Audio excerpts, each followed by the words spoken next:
Imagine for a moment that getting active wasn't a chore. What if it was something you genuinely look forward to, something that actually filled you with joy and energy? That sounds like the dream, right? It really does. We've all heard the health benefits of moving your body, obviously. But let's be honest, for so many of us, it often feels like just another item on that never-ending to-do list. Yeah, the gym membership gathers dust, the running shoes stay hidden away. It's a common story. Exactly. So today, we're going to do a deep dive into how to fundamentally flip that script. We want to discover what truly transforms exercise from a should-do into a want-to-do, making it a lasting, maybe even joyful habit. Our mission here is really to pull out the most impactful, sometimes surprising insights from, research and real-world experience. Right, to show you how to find physical activities you genuinely love, helping you consistently move your body in a way that truly actually enriches your life. Okay, let's unpack this then. We know regular physical activity is good for us. That's kind of baseline knowledge. Yeah, the World Health Organization champions it. The medical benefits are incredibly clear. Lower risk for metabolic syndrome, better blood pressure, stronger bones, improved body composition, all powerful long-term goals.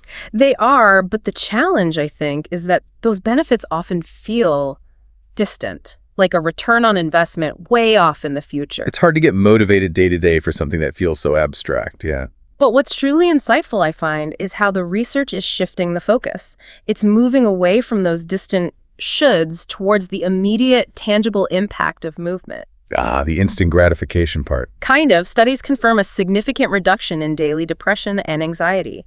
Effects you can literally feel, sometimes within minutes or hours of moving your body. Okay, that's compelling. It is. This isn't just about living longer. It's about fundamentally enhancing your present experience, making today and every day feel better, happier. So that instant emotional uplift, that could be the real engine for building habits, turning the chore into something you actually desire. Exactly. It's a powerful, often overlooked motivator. So this immediate benefit sounds fantastic. But there's a but, isn't there? There usually is. Despite these incredible benefits, both long-term and immediate, the reality is pretty stark. Many adults, particularly as they get older, just aren't getting enough physical activity. The statistics are quite sobering. Right. So if we know it's so good for us and the benefits are so profound, why is that gap between knowing and doing so persistent? What keeps us stuck on the couch? That naturally leads us to motivation then. What kind of motivation actually sticks? Because we're often thinking about external pressures, right? Totally. Like maybe it's a looming beach vacation or the doctor's stern warning, or even, a competitive fitness tracker with a public leaderboard. Things outside of ourselves. But the research, like some studies from Frontiers, tells a different story, a more powerful one. It really does. The data clearly shows that only intrinsic motivation, that internal drive, doing something purely because it brings you enjoyment, pleasure, satisfaction in the moment, that's what consistently predicts higher physical activity levels. Only intrinsic motivation. Well, and here's the kicker, the double bonus. Yeah. It also leads to a significant reduction in sedentary sitting time. Okay, that's a huge paradigm shift. Yeah. We're so conditioned to think about rewards, willpower, external stuff. Does that mean all those fitness trackers, the public challenges, those leaderboards, are they actually counterproductive in the long run if it's only intrinsic? That's a fantastic point, and the research is pretty clear here.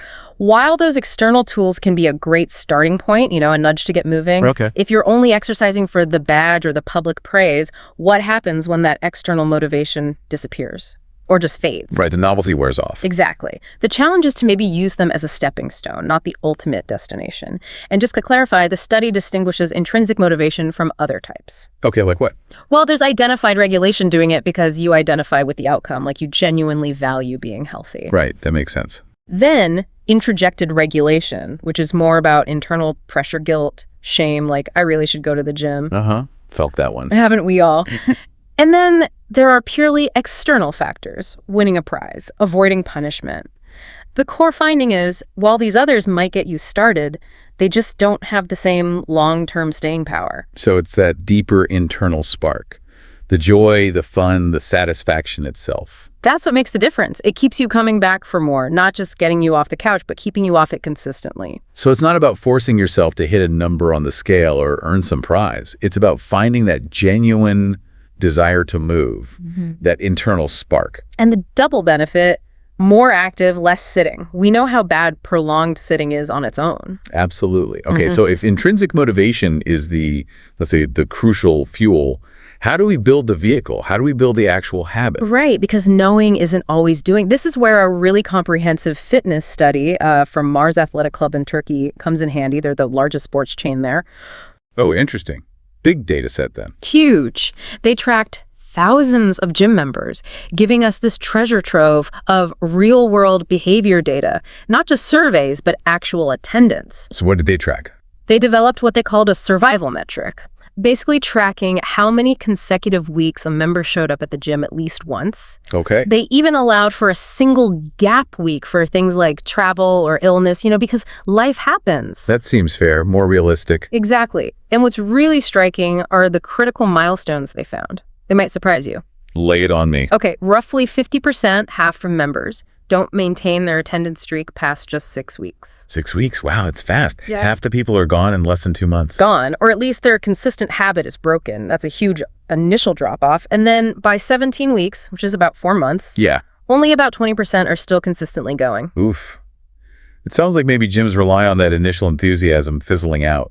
Well, the data certainly shows it happens a lot. That initial 6-week window seems absolutely make or break. It really does, like a psychological barrier you have to cross. Yeah. So what does it take? What helps people get past that hurdle and become part of the other 50%?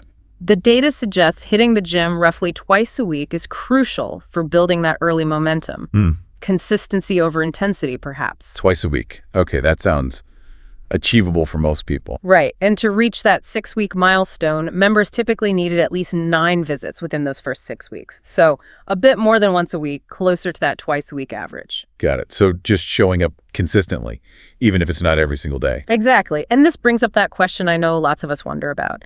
Does it matter when you work out? Is morning best? Does hitting the gym late at night work just as well? Yeah, I always assumed a strict morning routine was the gold standard for habit building. Well, the study found no significant difference in habit persistence between morning, noon, afternoon, evening, or even night clusters. Seriously, that is surprising. Isn't it? So it's really about the consistency of action, not necessarily the consistency of the schedule. That seems to be the takeaway. Which is actually a huge relief, right? For anyone whose life isn't perfectly predictable day in, day out. Totally. It means you can fit it in where it works. But what about who is exercising? Do they see any patterns there? Demographics? They did, and it was quite interesting. Older members tended to maintain their gym habits longer than younger ones. Huh. Why do you think that is? Could be a mix of things. Maybe increased awareness of health needs as you age, perhaps fewer competing demands on time compared to, say, young parents, or maybe just a greater sense of discipline developed over a lifetime. Hard to say definitively from this data alone. Makes sense. Anything else? Also, males showed slightly longer streaks than females in this particular study. Okay. Important not to overinterpret, but interesting nonetheless. Exactly. It's not about saying one group is inherently better at exercise, but it does suggest that while external help is important, these baseline demographics and individual life factors can play a role in how easily someone adapts. Right. Okay, so we've explored the why, that internal desire, the intrinsic motivation. We've touched on when, turns out it's flexible, and who might find it easier initially. But knowing all this doesn't automatically build the habit. That brings us to the really practical part, the how. What interventions, what external help can actually cement these habits for the long haul, especially when that intrinsic motivation might just be starting to spark. This is where the Mars Athletic Club study got really clever. They used sophisticated causal inference. Okay, break that down for us. In simple terms, they tried to figure out not just what's correlated with sticking to the habit, but what actually causes people to stick with it long term, what really moves the needle. Ah, cause and effect, got it. So what do they find? The results are quite clear, and they offer really powerful guidance. First off, personal trainer sessions. Okay, that makes intuitive sense. It had the strongest and most sustained positive impact.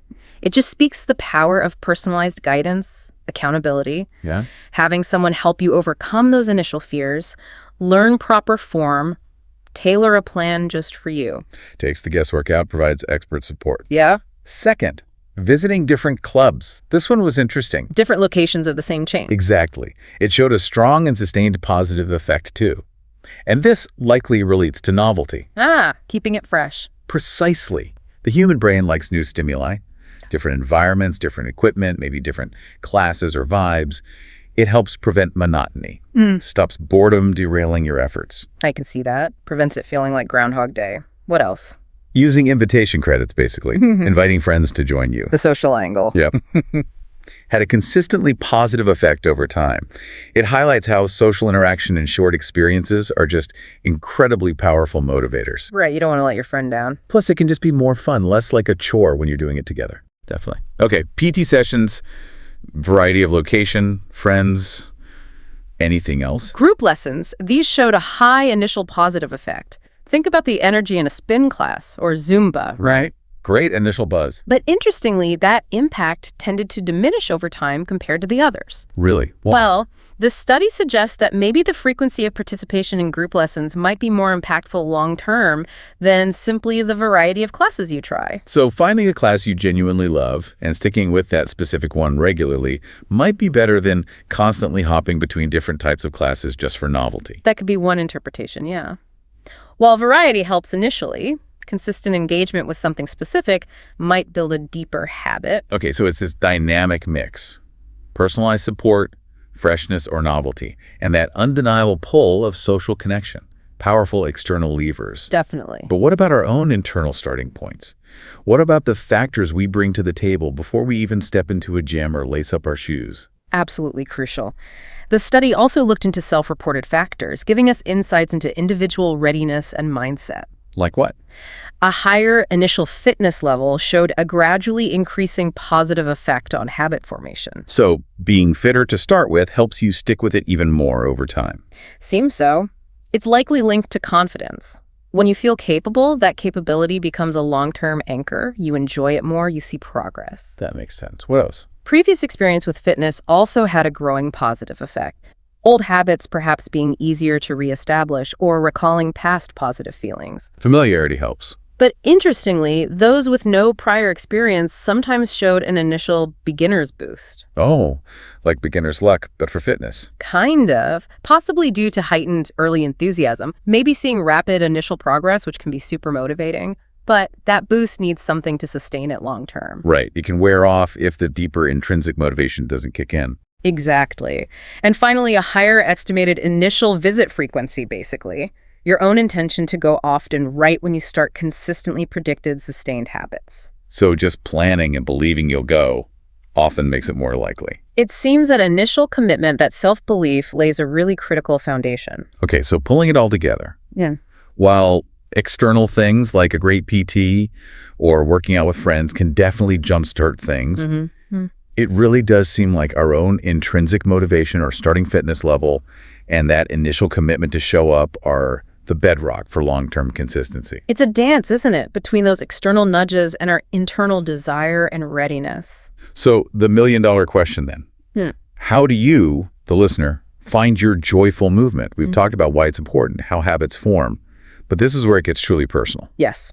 It's definitely not about grinding it out on a treadmill if you find it absolutely soul-crushing. We have to move past that. It's about tapping into that intrinsic motivation we discussed, finding what genuinely lights you up and makes movement feel like play, not punishment.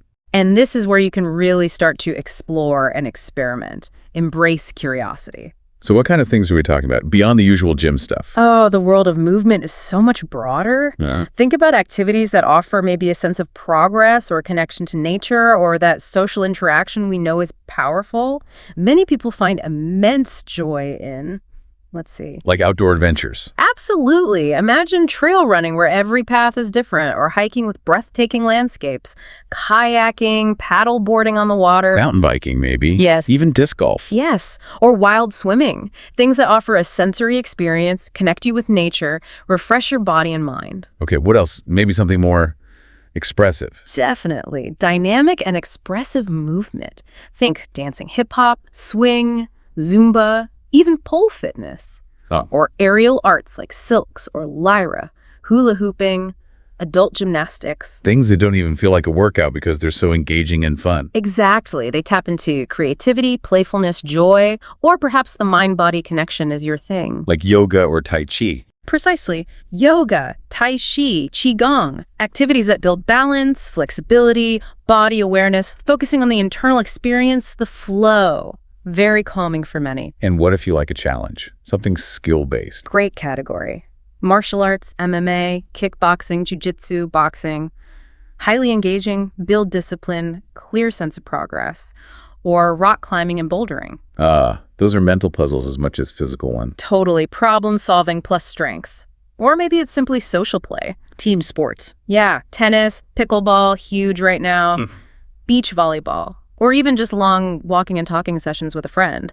That social aspect is a powerful motivator, even subconsciously. Wow, that's a huge range of possibilities. What stands out to you listening right now? The key truly is experimentation. Don't feel pressured to commit long-term right away. Try something new each week or month. Yeah. Take a free trial class, join a friend for that hike, put on your favorite music, and just dance around your living room like nobody's watching. You might be genuinely surprised by what sparks that intrinsic joy within you. It might not be what you expect. Absolutely. Okay, so let's recap what we've covered in this deep dive. We've learned that while the physical benefits of movement are clear and vital, the real magic for creating lasting habits lies in finding that intrinsic joy. It's about moving your body because you love it, or at least genuinely like it, not just because you feel you should. We saw that those initial 6 weeks are pretty critical for habit formation, and consistent visits, maybe around twice a week, are key to getting past that early hurdle. And that personalized support, novelty, social connection, and embracing your own starting point, your fitness, your intention, are all powerful ingredients for sticking with it. And remember, it's not just about what you do, but fundamentally how you feel when you do it. That's the core of intrinsic motivation. So the final thought for you is this. What's one small step you can take this week? Just one. To explore a new potential joyful movement. Or maybe rediscover the joy in something you used to love. Maybe it's not the gym at all. Maybe it is that dance class or just a walk in a different park or trying to learn to juggle, who knows. Imagine what your life could look like if movement felt less like a chore and more like a gift, a natural, enjoyable extension of who you are. Something to think about. Until next time, keep exploring what moves you.